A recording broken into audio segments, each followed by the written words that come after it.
نیک بننے کی 3 خصوصیات۔ حضرت علی رضی اللہ تعالیٰ عنہ نے فرمایا، جب خدا کسی بندے کو نیک بنانا چاہتا ہے تو اسے کم بولنے، کم کھانے اور کم سونے کا الہام کر دیتا ہے۔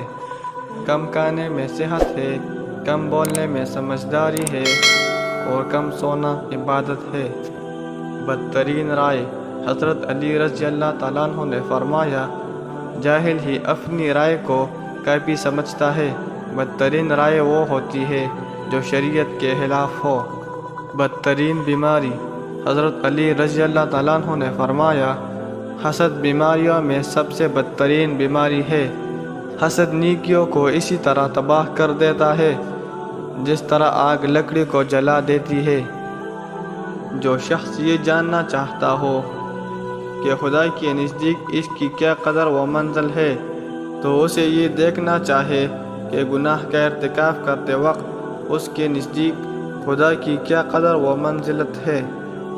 اگر توکل سیکھنا ہے تو فرندوں سے سیکھو کہ جب وہ شام کو واپس گھر جاتے ہیں تو ان کی چونچ میں کل کے لیے کوئی دانہ نہیں ہوتا۔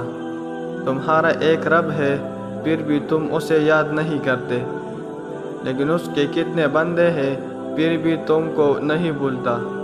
بھائیوں کے حقوق ضائع کرنے سے اللہ تعالیٰ اپنی رحمت کے دروازے بند کر دیتا ہے، اور برائی کرنے والے کے ساتھ بھلائی کرنا ایمان کے کامل ہونے کی علامات ہے۔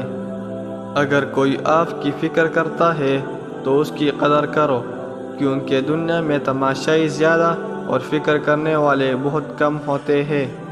جو شخص موت کا منتظر ہے تیزی کے ساتھ نیکیوں کی طرف دوڑتا ہے۔ کسی کی مدد کرتے وقت اس کے چہرے کی جانب مت دیکھو، ہو سکتا ہے اس کی شرمندہ آنکھیں تمہارے دل میں غرور کا بیج بو دے۔ اگر تم پانی میں ڈوب رہے ہو اور تمہیں یاد آ جائے کہ وقت نماز ہے تو نماز کی نیت کر لو۔ کسی انسان کو دکھ دینا اتنا آسان ہے جتنا سمندر میں پتھر پھینکنا، مگر یہ کوئی نہیں جانتا کہ وہ پتھر کتنی گہرائی میں گیا ہے۔ اگر کوئی تم کو صرف اپنی ضرورت کے وقت یاد کرتا ہے تو پریشان مت ہونا، بلکہ فخر کرنا کہ اس کو اندھیروں میں روشنی کی ضرورت ہے اور وہ تم ہو۔ اسلام ایمان کا، ایمان یقین کا، علم عمل کا، سختی سائل کا اور ایمان اخلاص کا محتاج ہوتا ہے۔ اگر کسی انسان کا یقین ہمارے ولایت پر ہو تو یہ اس کی 1000 سال کی عبادت سے افضل ہے۔ موت کو ہمیشہ یاد رکھو، مگر موت کی آرزو کبھی نہ کرو۔